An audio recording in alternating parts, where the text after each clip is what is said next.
Hey Jess, so tell us a little bit about Luke from Harrison Estate Agents. He was a real go-getter down in Tassie, wanted to grow, but just didn't really have a pathway on how, am I right?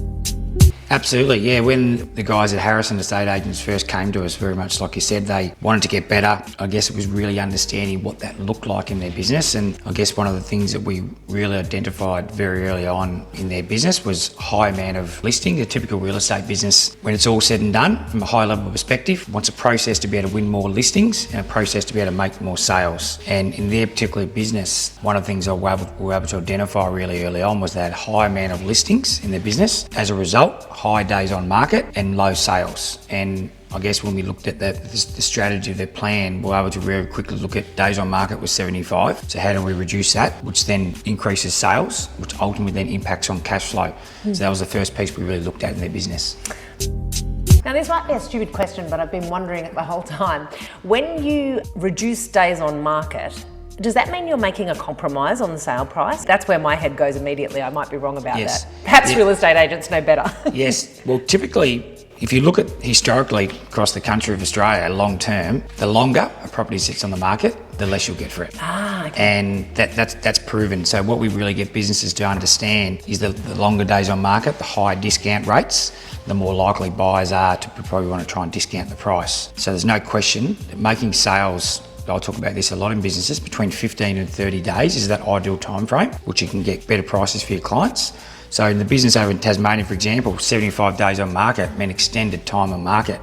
One of the big things that I'll generally say to a business early on is, tell me what your biggest challenge is. And generally they'll say time management. And I'll say, well, the biggest opportunity you have to regain more time in your business is to reduce days on market. Because if you reduce days on market, your campaigns are on the market for a less period of time. So for example, instead of being on the market for 75 days as opposed to 50, there's a 25 days per campaign less that they're actually managing that campaign.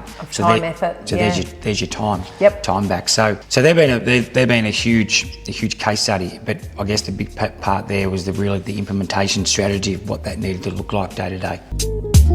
So talk to me about that. How did you, just on a high level, what were some of the key levers that you pulled other than the days on market? How did you sort of implement that into, I imagine, across the team, their systems, that sort of thing? Yeah, so I guess we looked at, first off, let's look at some short-term and long-term goals, and one was 75 days. Let's see if we can get it to 50 initially, and that was probably the first focus we looked at. And for me, what that meant was really looking at getting the team to understand what I'll call a sales flow strategy. And the sales flow strategy is looking at the 4 functions that create a sale and then breaking that down into those 4 functions. Is what is our plan? We get into work on a Monday. What is our 7-day game plan on every single listing we have in the business? So at the time, I think they had 100 plus listings on the market. So let's develop a weekly plan on every one of those listings and in within those 4 steps in the sales flow. And slowly, by just coaching the team with implementation strategies, they're able to see that when they undertook each of these steps each week, campaigns started to sell a little bit quicker, vendors started to get better prices, they would gain more time, and ultimately they increase their sales. Those systems now rolled out across the team continue to have effect, continue to create success for those guys down in Tassie? Absolutely. They've been able to give you a bit of a high level perspective. When they first joined our program, they were doing about $200,000 a month. Now on average they're doing $500,000, higher, $600-700, but 500 is probably the average. So there's been a significant increase in their overall revenue, a huge decrease in days on market. So what comes with that? It comes with happier team members, increased cash flow, and ultimately happier clients because they're getting better results in a short amount of time.